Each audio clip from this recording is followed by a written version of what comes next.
பாருங்க, ஸ்டார்ட் பண்ணுறேன். கத்தரிக்காய் வாங்கி பாத்.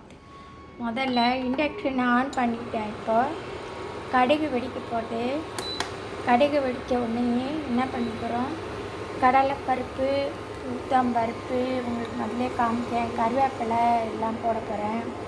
அதுக்கப்புறமா கத்திரிக்காய் போடுறேன். நான் நல்லா வதங்கின உடனே கத்திரிக்காய் போட்டு மஞ்சள் பொடி இதை போடுறேன். அப்புறமா நான் முன்னாடியே எல்லா பொடியுமே வெந்தயம் வறுத்து வெந்தய பொடி வச்சுருக்கேன், தனியா வறுத்து தனியா பொடி, மிளகா வறுத்து மிளகா பொடி, மிளகு ஜீரகம் எல்லாமே தனித்தனியாக வறுத்து தனித்தனி பொடியாக வச்சுருக்கேன். அப்புறம் மிளகா சாம்பாருக்கு போடுறதுக்கு பொடி தனியாக, அது வேறு கடலைப்பருப்பு உளுத்தம்பருப்பு எல்லாம் போட்டு வறுத்து அது வேறு வச்சுருக்கேன். அந்த பொடி எல்லாத்தையும் கலந்து இப்போ போட போகிறேன். நான் பண்ணுறது 2 பேருக்கு பண்ணுற மாதிரி பண்ணுவேன் எப்பயுமே.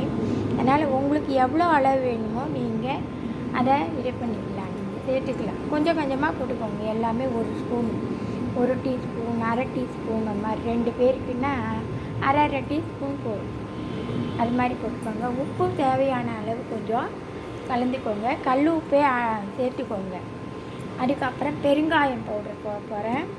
எல்லாம் போட்டு நல்லா மிக்ஸ் பண்ணி இது பண்ணாக்கா கத்திரிக்காவை நல்லா வதக்கணும். அதுக்கு நல்லா ஃப்ரை பண்ண உடனே இந்த பொடியெல்லாம் போட்டு இறக்கி சூடாக சாதம் நல்லா கொலன்னு வைங்க.